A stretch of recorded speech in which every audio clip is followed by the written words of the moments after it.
So I'm working on trail camera stuff today, and I thought I would share some of the components of my trail camera strategy for bear hunting, for bear baiting, and it's something I've developed over the years to do things just the way I really like them and the way they're efficient.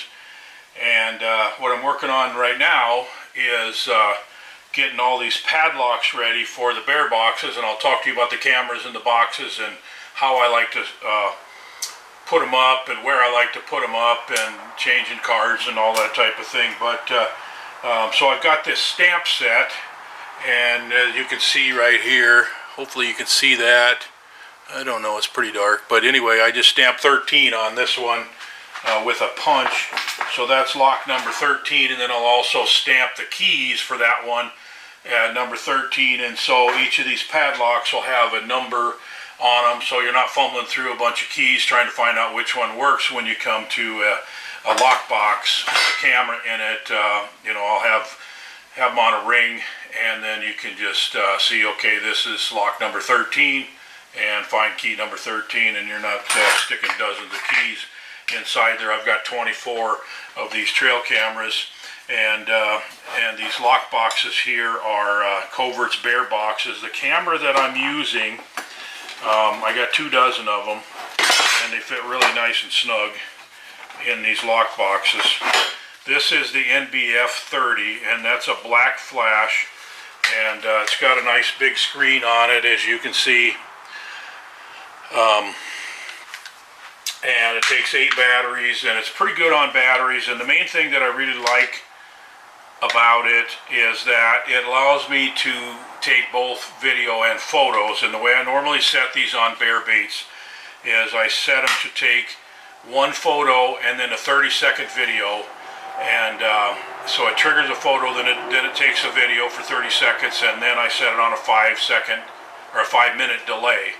And that seems about right for bear baits, and I use 32 gig cards mostly. The 32 gigs don't get filled up. I'm checking these typically, sometimes every day, but more often the second or third day is typically when I'm filling the baits up. And so a 32 gig card is enough, even if you have multiple bears on the baits. And it's real simple to just, it's got two holes in the back of here, and I use lag screws with a cordless drill and a 7/16 bit that I just put in there with a cordless drill. 2 screws, they go into the tree, the camera fits in there, you put the top on, put the padlock on. It's very fast, very efficient. And I have one of these on each bait.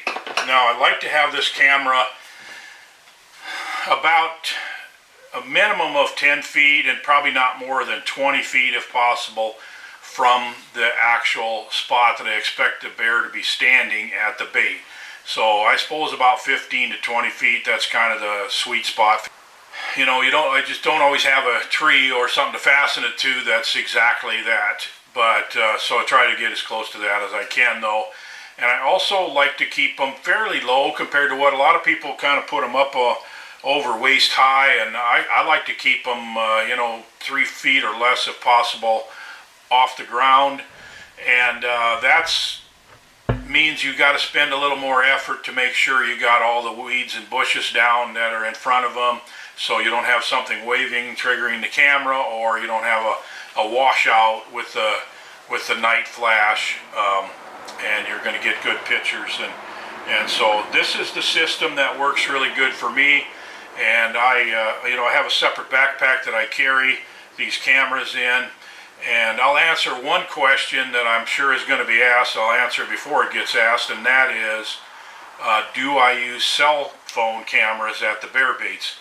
And there are certainly advantages to using cell cameras at a bear bait if you have cell service. And unfortunately, most of the places that I have bear baits do not have good, reliable cell service. And so it doesn't make much sense to put a cell phone camera out there if it's not going to be able to send you any pictures. But anyway, that's my system that I'm using for these bear baits. And you know, I'd like to hear your comments. If you think there's a better way to do it, I'd sure be happy to listen to that. So put a comment in the comment section below. Please do like this video and subscribe if you haven't already. And I'd be happy to, like I said, answer your questions. So we're going to talk to you about more things as we go along here with regard to my bear baiting strategy and the type of things I use. I'm going to do something on the barrels that I use and how I've come to use a specific barrel, a specific hole, and a specific height, and all those types of things. That'll be the next video. So stay tuned.